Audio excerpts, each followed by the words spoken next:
Do you know what Manu Mom is going to teach today?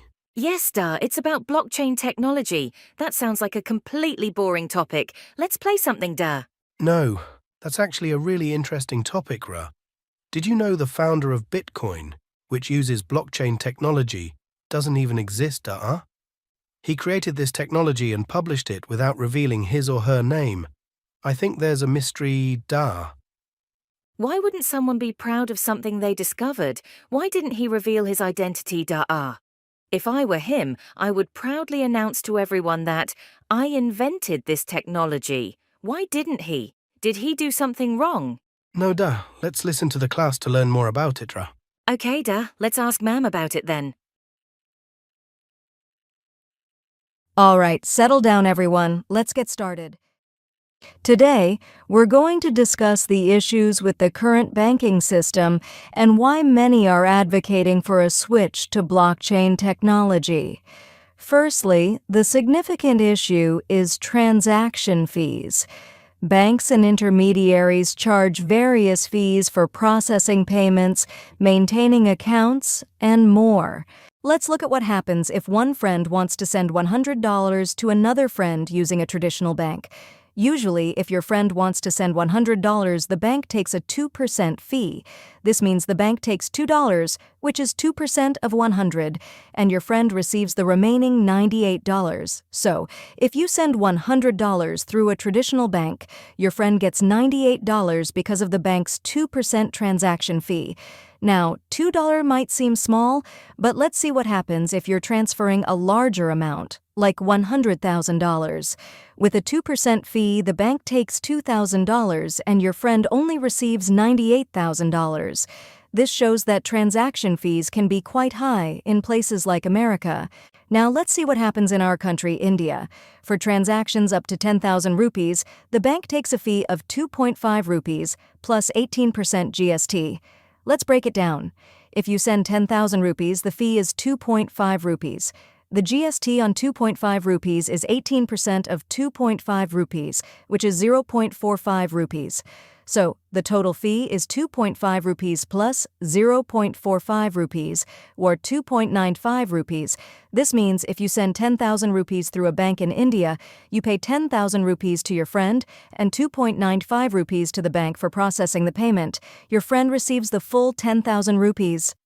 Now, let's see what happens if you send more than 2 lakh rupees in India.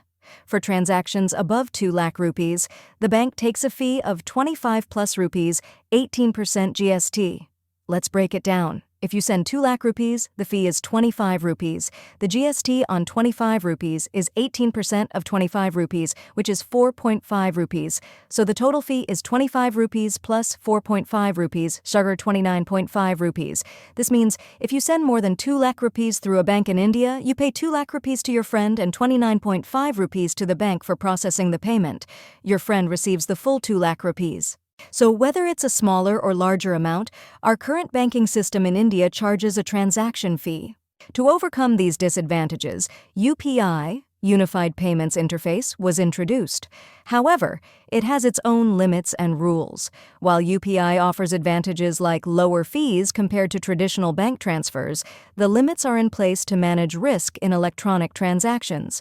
For instance, there's a daily limit on how much money a person can send using UPI.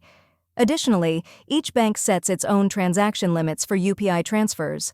Furthermore, UPI users are typically restricted to a maximum number of transactions per day, often around 20 transactions. For example, in SBI, State Bank of India, the daily UPI transfer limit for individuals is 1 lakh rupees, while financial institutions might have higher limits, up to 5 lakh rupees per day. The transaction limit per transfer is also typically 1 lakh rupees. In contrast, in banks like Bank of India, the daily UPI transfer limit is 1 lakh rupees, with a lower transaction limit of 10,000 rupees per transfer. This means that if a person needs to send 1 lakh rupees to someone, they would have to initiate 10 separate transactions of 10,000 rupees each, which can be a frustrating process. These limits vary between banks and are important to consider when using UPI for larger transactions. One major issue with traditional banking is the slow processing time, especially for cross-border transactions. traditional banks rely on a network of intermediaries, which can delay the process significantly.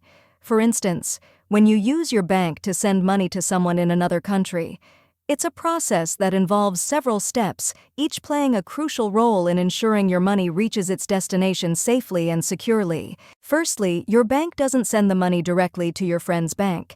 Instead, it often goes through several other banks or financial institutions along the way. These are what we call intermediaries. Each intermediary bank handles the transfer, verifies the details, and passes the money along to the next bank in line. This adds extra steps and time to the process. Now let's talk about time zones and business hours. Banks operate during specific business hours and are usually closed on weekends and holidays. So if your bank is in one time zone and your friend's bank is in another, this difference can cause delays. Finally, verification processes are critical. Each intermediary bank has to verify the transaction details, ensure compliance with regulations like anti-money laundering laws, and check for any signs of fraud. So, to sum it up, a cross-border bank transfer involves multiple intermediaries, time zone challenges, and thorough verification processes. All of these factors contribute to why international transfers can take several days to complete through traditional banking channels. Thirdly, security is a critical concern as well. Traditional banking systems are centralized, making them attractive targets for cyber attacks. A single breach can compromise millions of users' data.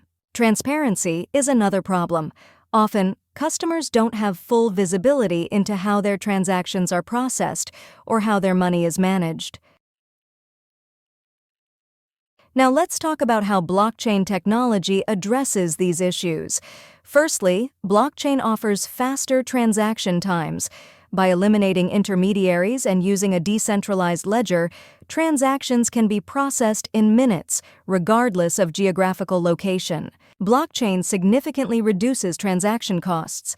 Since it operates on a peer-to-peer network, there's no need for numerous intermediaries, thus cutting down on fees. Blockchain is inherently more secure. Each transaction is encrypted and linked to the previous one, forming a chain of blocks. This makes it extremely difficult for hackers to alter or tamper with data. Blockchain offers unparalleled transparency. All transactions are recorded on a public ledger, accessible to anyone. This means greater accountability and trust.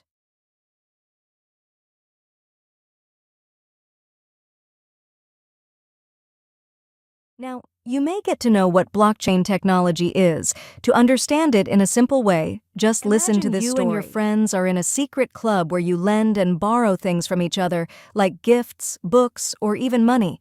But there's a catch. You don't trust any single person to keep track of who owes what, because what if they forget or cheat? So you come up with a clever plan. Everyone keeps a copy.